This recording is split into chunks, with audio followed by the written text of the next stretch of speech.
Raja Sejarah. Tahukah sahabat kasar, siapa raja paling kontroversial dalam sejarah Majapahit? Dalam serat Praraton, namanya selalu digambarkan sangat buruk. Ia dikatakan gemar mengoleksi perempuan, bahkan disebut-sebut tertarik pada adik kandungnya sendiri. Ia juga dianggap lemah dan tidak berwibawa, sehingga banyak pemberontakan terjadi di masa pemerintahannya. Dia bernama Raja Jayanegara. Namun, di sisi lain, tanpa masa penuh gejolak pada pemerintahannya, mungkin tidak akan lahir sosok legendaris Gajah Mada. Bisa jadi juga, Majapahit pun tidak pernah mencapai puncak kejayaannya. Bagaimana kisah selanjutnya dari raja yang dijuluki Kalagemet dalam serat Praraton ini? Berikut 5 fakta menarik tentang Raja Jayanegara, raja kedua Majapahit. Asal-usul Jayanegara. Raja Jayanegara memiliki posisi unik dalam sejarah. Ia bukanlah pendiri kerajaan, tetapi ia adalah raja pertama yang benar-benar lahir di tanah Majapahit. Lahir sebagai putra Raden Wijaya dan seorang putri bangsawan Melayu. Ia tumbuh di tengah pusaran politik istana yang rumit. Kelahirannya mencerminkan identitas Majapahit yang multi etnis sejak awal. Darah Jawa dari ayahnya bercampur dengan darah Melayu dari ibunya, menjadikan Jayanegara simbol pertemuan dua dunia. Jawa yang mengakar pada tradisi Hindu-Buddha, dan Melayu yang terhubung dengan jaringan perdagangan internasional. Namun, darah campuran ini pula yang kemudian menjadi bahan kontroversi. Banyak bangsawan Majapahit meragukan keabsahannya sebagai pewaris utama, karena ibunya bukan permaisuri utama. Sejak awal, jalan hidupnya sudah diwarnai keraguan. 2. Naik tahta dan berniat menikahi adik sendiri. Setelah Raden Wijaya wafat pada tahun 1309 Masehi, tahta kerajaan Majapahit diserahkan kepada putranya Jayanegara. Namun, proses pengangkatannya sebagai raja tidak berjalan mulus. Jayanegara bukanlah anak dari permaisuri utama Tribuaneswari, melainkan dari seorang selir. Situasi ini memicu polemik di kalangan istana.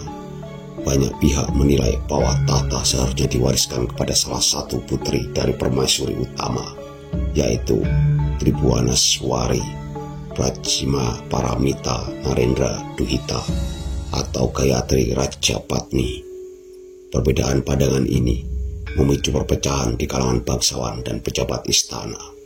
Sebagian mendukung Jayanegara karena ia adalah putra sulung Raden Wijaya, sementara sebagian lain meragukan legalitasnya sebagai penerus tahta. Demi mempertahankan kekuasaannya, Jayanegara disebut-sebut melakukan berbagai upaya kontroversial, termasuk melarang pernikahan adik-adiknya. Ada pula kabar yang beredar bahwa Jayanegara berniat menikahi salah satu adik kandungnya sendiri, seperti Tribuana Tunggadewi atau Raja Dewi Maharajasa, guna mencegah mereka menjalin aliansi politik dengan bangsawan atau raja dari kerajaan lain. Tindakan ini menimbulkan keresahan di lingkungan istana dan memperburuk citra Jayanegara. Desas-desus tersebut memperlemah dukungan terhadapnya dan menjadi pemicu sejumlah pemberontakan, termasuk dari para tokoh yang sebelumnya setia kepada Raden Wijaya dan turut mendirikan kerajaan Majapahit. Situasi ini menjadi awal dari serangkaian gejolak internal yang mengguncang Majapahit pada masa awal pemerintahannya. 3. Munculnya rangkaian pemberontakan. Pemberontakan pertama datang dari Ranggalawe, seorang tokoh yang sebelumnya merupakan pengikut setia Raden Wijaya. Ia merasa kecewa karena tidak diangkat sebagai patih setelah Majapahit berdiri. Kekecewaannya tersebut berubah menjadi perlawanan bersenjata. Meskipun pemberontakan berhasil dipadamkan, peristiwa ini meninggalkan luka politik yang mendalam. Ambisi sejumlah bangsawan terhadap kekuasaan semakin tampak.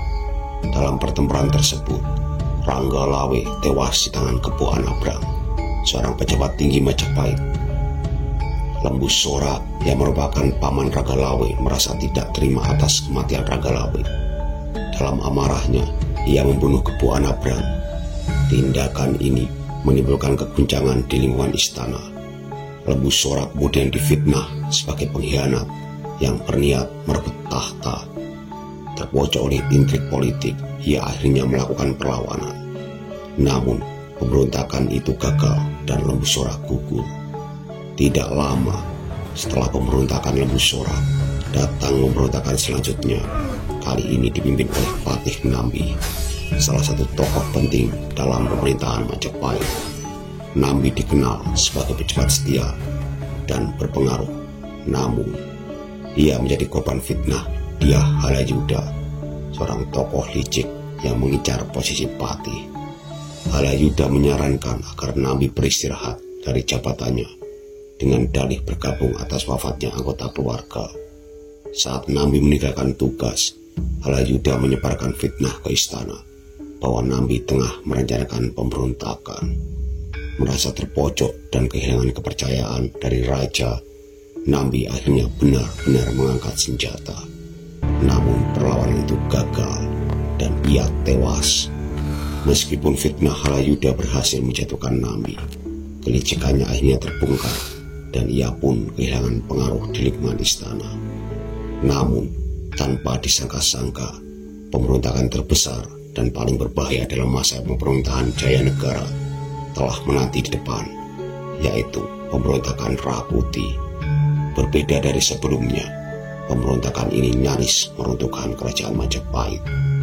Rakuti, seorang pejabat tinggi kerajaan, berhasil menguasai ibu kota dan memaksa Jayanegara melarikan diri dari istana. Dalam situasi genting ini, muncul sosok Gajah Mada, seorang komandan muda pasukan Bhayangkara. Dengan strategi yang brilian, Gajah Mada berhasil merebut kembali kekuasaan dan menyelamatkan Jayanegara. Keberhasilan ini menandai awal kemunculan Gajah Mada sebagai tokoh penting dalam sejarah Majapahit. Namanya mulai dikenal luas dan kelak akan memainkan peran besar dalam kejayaan kerajaan ini.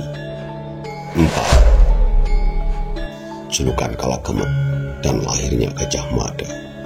Sejarah mencatat Jayanegara dijuluki Kalagemet, yang berarti lemah atau tidak berdaya. Julukan ini memang melekat sepanjang hidupnya. Ia dianggap tidak memiliki karisma besar seperti ayahnya. Bahkan beberapa kisah menyebut ia lebih sibuk mengurusi kehidupan pribadi dan memperketat pengawasan terhadap adik-adiknya daripada mengurusi urusan rakyat. Namun, di balik kelemahannya ada satu hal positif. Justru pada masa pemerintahannya muncul tokoh besar yang kelak akan mengubah jalannya sejarah Nusantara, yaitu Gajah Mada. Nama Gajah Mada mulai dikenal ketika terjadi pemberontakan Rakuti 1319 Masehi. Saat itu, posisi Jayanegara benar-benar terancam. Sang raja bahkan harus melarikan diri dari istana. Dalam kondisi genting itu, Gajah Mada yang kala itu baru menjabat sebagai komandan pasukan Bhayangkara muncul sebagai penyelamat. Dengan strategi militer yang brilian, ia berhasil menumpas pemberontakan dan mengembalikan Jayanegara ke tahta. Bisa dikatakan, tanpa masa pemerintahan Jayanegara, mungkin dunia tidak akan pernah mendengar nama Gajah Mada. 5. Kematian tragis Raja Jayanegara. Meski masa pemerintahannya penuh gejolak, Jayanegara tetap berhasil menjaga ekstensi Majapahit.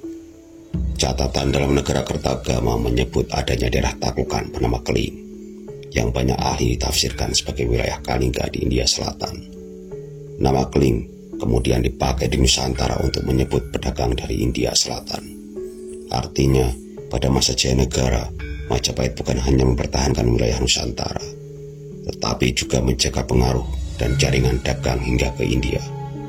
Meski belum bisa dipastikan apakah benar-benar dikuasai, jelas bahwa Majapahit memiliki hubungan politik ekonomi yang kuat dengan kawasan tersebut. Namun, air hidup Jayanegara justru tragis. Pada tahun 1328 Masehi, ia jatuh sakit.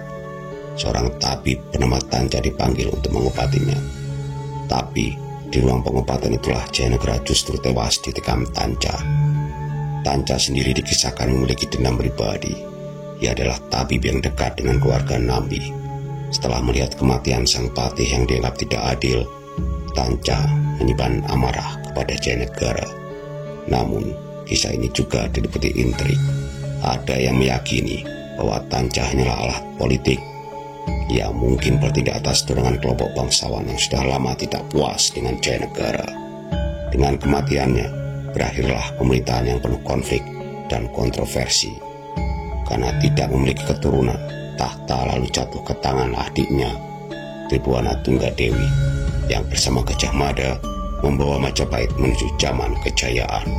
Dengan segala kelemahan dan kontroversinya, kisah Jayanegara tetap jadi bagian penting dari perjalanan besar sejarah Majapahit. Sebuah masa yang mengajarkan bahwa bahkan seorang raja yang dianggap lemah bisa meninggalkan jejak penting dalam perjalanan sebuah kerajaan besar. Walaupun cuma kebetulan. Bagaimana menurut sahabat Kasar tentang Raja Jayanegara ini?